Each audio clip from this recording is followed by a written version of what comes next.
Hi guys, we're gonna get rolling with how to create our round arrangement today. We are gonna be working with a cylinder vase today. So we've got some height, but pretty much the opening is pretty small, and we're gonna try to keep all of our arrangement up top, but we are doing all sides because this should be able to sit in a table and everybody around it be able to see it. So we are doing an all-sided arrangement, and we're not really gonna droop down the edge of the vase that much, and there is no bow on this arrangement. So our focus skills today, we do want balance. We do want up top to look the same no matter which angle you're looking at it from. So we wanna make sure that we're rotating it as we create so that we don't have a lopsided blob on one edge. With that, we're also looking for shape. We wanna see rounded, not just straight and cut flat. So we want that rounded shape. And then lastly, we're gonna have some fun today with bear grass playing on texture. So once we finish the arrangement, we're actually gonna use some bear grass to create some textural shapes and some interest as an accent. So this will be our last thing to do today, but just to bring some extra flair to it, since we are not doing a bow, that is what we're gonna do there. So you're gonna start with your vase today. You're gonna wanna fill it up with water at least to there, if not all the way. Again, cold water and flower food if you have it, and same management skills. I mean, as long as this is put somewhere that is medium temperature, room temperature 60 to 70, as long as you're dumping out the water and replacing it every other day, you should have this arrangement last quite a while for you. So start with water in the vase. Our main flowers today are alstroemeria and roses. You are getting 3 stems of each.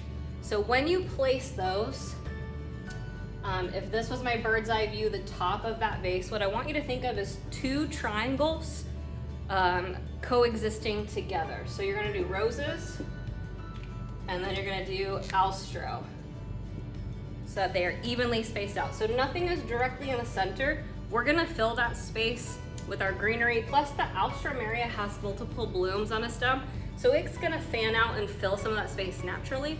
But when you put the stems in, I want you to stick around on the outside, and I want you to do 2 triangles so that everything is every other. You don't have 2 roses or 2 alstroemeria touching. You have rose, alstro, rose, alstro, rose, alstro. All right? When you put them in height-wise, we are gonna follow our proportion rule that we learned last time, which would be 1.5.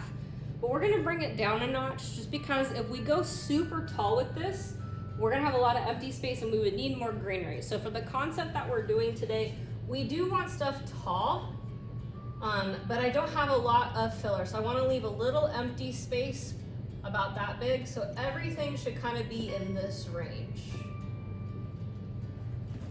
Okay, so when you're cutting your roses, and remember we want this rounded edge, so we don't wanna cut everything the same height, we need to differ. So you're gonna place a rose, you're gonna place an alstro. You're gonna place a rose, you're gonna place an alstro. You're gonna place a rose, you're gonna place an alstro. 3 and 3. Okay. Your greenery today is ruscus. You have Israeli ruscus, which is a little bit more fluffy. You're gonna get 1 to 2 pieces depending on how thick they were. And that is what you're gonna put in the center. And then you're gonna take your time to weave the stems. It's got multiple shoots off a stem. You wanna weave some of that in between these guys. So put the stem directly in the center, but then weave the little leggings between our flowers, so that you've got some going everywhere. Before we finish with bear grass, what you wanna do is take a moment, rotate this guy around, even be in a seated position and looking at it. We want this to have our round shape and be full before I even mess with bear grass. Bear grass is a totally different part of the arrangement. It's gonna be an accent today. It is not helping with this shape. So you wanna make sure and keep rotating. You want balance and you want shape achieved before you move on to bear grass. So take a moment, fiddle with it. If you don't like it, you can take everything out. Maybe you need to cut something down, it's too tall. If it's too short, then you're gonna have to manipulate it with the ruscus. But this needs to be done and good before we add bear grass. Bear grass is an extra. When you're ready for it, bear grass, we're gonna use today as a textural element and we're gonna play with shapes. So we're gonna create something with the bear grass on its own and add it into the arrangement to add a little bit of extra excitement to the viewer's eye. So I'm not going to feed in my bear grass and work with it in the arrangement. I'm gonna create something in my hands and then place it into the arrangement. It's gonna go on top of or an accent into a side. I'm gonna show you with the actual material in a different angle, a couple different things you can do with bear grass. So for the drawing, I'm not really gonna add it, but I will add, you can do shapes. We saw in the slides some arches. We even saw when you put two of them together, you can create a heart.